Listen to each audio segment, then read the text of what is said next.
আব্বা আসসালামু আলাইকুম। গাছটার বয়স কতদিন হয়েছে যে বট গাছটার? 50-60 বছর। 50-60 বছর। ও আচ্ছা, আপনি কি এখানে থাকেন না? না, আমার বাড়ি এখানে। আচ্ছা ঠিক আছে, আমরা একটু ঘুরে আসি। হ্যাঁ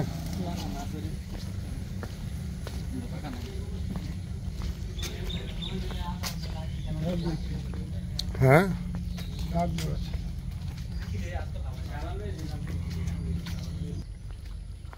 তো ভিউয়ার্স, সাইটনল চলে আসলাম। ছোট আর বড় দুজনে বাড়িছি আজকে। তো সকালবেলা প্রচুর বৃষ্টি ছিল, এখনো মেঘ, মানে আকাশে অনেক মেঘ আছে, ফোটা বৃষ্টি পড়তেছে। তারপরও চলে আসলাম সাইটনল। ঠিক আছে, সাইটনল কীভাবে আসতো সেটাও আমি আপনাদেরকে বলে দিই। সেটা হচ্ছে আপনার যদি মুসগঞ্জ থেকে আসেন তাহলে হচ্ছে আপনার ইয়াতে আসতে হবে, এই জানি গজারে ঘাট আসতে হবে, গজারে ঘাট।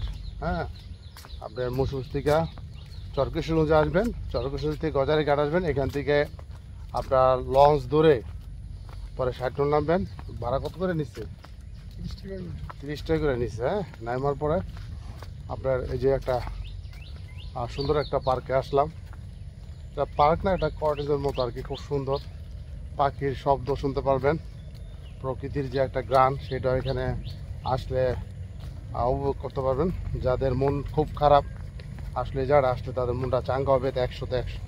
ঠিক আছে, তো আসুন ভিতরে কি আছে আমি আপনাদেরকে দেখাই। তো আপনাদের মন চাইলে এখানে আপনারা একবার হলো ঘুরা যেতে পারেন।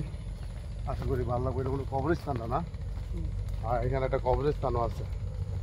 আমরা ভিতরে যাই, দেখি কি অবস্থা।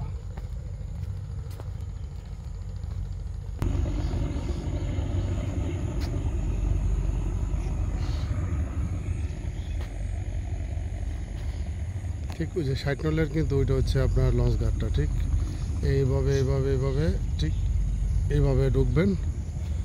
ঢুকলে এরকম একটা সাইটনল পর্যটন কেন্দ্র এখানে এটা পেয়ে যাবেন। আর ওখানে কিন্তু ওই যে দেখা যেতেছে মনে হয় এখানে একটা পিকনিকের ব্যবস্থা হয়েছে। এখানে অনেকে বসে তারা পিকনিক করতেছে। যাই দিই গিয়া, যদি চান্সে কিছু খাইতে পারি গিয়া, খেয়ে আসি গিয়া। তো ভিউয়ার্স, আমাদের সাথে থাকুন।